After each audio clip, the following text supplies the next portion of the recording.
സൈന്യം വയനാട് ലക്ഷ്യമാക്കി മുന്നോട്ട് പോകുന്നതിന്റെ ദൃശ്യങ്ങൾ നമുക്ക് കാണാൻ കഴിയുന്നുണ്ട്. കോഴിക്കോട് നിന്നുള്ള ദൃശ്യങ്ങളാണ് കാണുന്നത്. വയനാട് രക്ഷാപ്രവർത്തനത്തിനുള്ള സൈനികരുടെ സംഘം വയനാട് ലക്ഷ്യമാക്കി പോവുകയാണ്. വലിയ പ്രകൃതി ദുരന്തങ്ങൾ ഉണ്ടായിട്ടുള്ള സ്ഥലങ്ങളിലൊക്കെ തന്നെ വലിയ തോതിൽ വലിയ രക്ഷാപ്രവർത്തനം നടത്തിയ അനുഭവ സമ്പത്തുള്ള സൈനികരുടെ ഒരു സംഘമാണ്. 2 കമ്പനി സൈനികരാണ് നിലവിൽ ഇപ്പോൾ കണ്ണൂരിൽ നിന്നും പുറപ്പെട്ടിട്ടുള്ളത്. ഏകദേശം ഉച്ചയോടുകൂടി തന്നെ അവർ മേപ്പാടിയിൽ എത്തിച്ചേരുമെന്നുള്ള വിവരങ്ങളാണ് ഇവരുടെ അധികൃതരുടെ ഭാഗത്തു നിന്നും അറിയാൻ കഴിയുന്നത്. എന്തായാലും ഇത്തരത്തിലുള്ള ഉപകരണങ്ങളും മറ്റു സജ്ജീകരണങ്ങളും ഒക്കെ തന്നെ അവർ ഒരുക്കിയിട്ടുണ്ട്.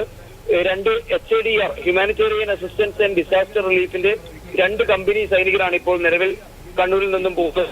മുൻകാലങ്ങളിൽ ഉണ്ടായിട്ടുള്ള ഇത്തരത്തിലുള്ള കവളപ്പാറയിലും പുത്തുമലയിലും അടക്കമുള്ള കേരളത്തിലെ ജനങ്ങൾ ആകെ നടുങ്ങിപ്പോയിരുന്ന ഉരുൾപൊട്ടലടക്കമുള്ള പ്രധാനപ്പെട്ട പ്രളയകാലമടക്കമുള്ള പ്രധാനപ്പെട്ട പ്രകൃതി ദുരന്ത കാലഘട്ടങ്ങളിൽ അതിനിർണായകമായ രക്ഷാപ്രവർത്തനങ്ങൾ നടത്തിയ അനുഭവ സമ്പത്തുള്ള സൈനികരുടെ സംഘമാണ് ഇപ്പോൾ ഇത്തരത്തിൽ മേപ്പാടി ലക്ഷ്യമാക്കി കണ്ണൂരിൽ നിന്നും യാത്ര ചെയ്തുകൊണ്ടിരിക്കുന്നത്. മാധു സാരംഗാട് വിവരങ്ങൾ നൽകിക്കൊണ്ടിരിക്കുന്നത്. 150 സൈനികരുടെ സംഘമാണ് കണ്ണൂരിൽ നിന്ന് ഇപ്പോൾ കോഴിക്കോട് വഴി വയനാട്ടിലേക്ക് യാത്ര തിരിച്ചിരിക്കുന്നത്. അതീവ ദുർഘടമായ സാഹചര്യങ്ങളിൽ, ഇതുപോലെ അപകടങ്ങളുണ്ടായ സാഹചര്യങ്ങളിലൊക്കെ രക്ഷാപ്രവർത്തനം നടത്തി അതിനുള്ള പരിശീലനം കിട്ടിയ അതിന്റെ പരിചയ സമ്പത്തുള്ള സൈനികരുടെ വിഭാഗമാണ് ഇപ്പോൾ വയനാട്ടിലേക്ക് രക്ഷാപ്രവർത്തനത്തിന് പോകുന്നത്.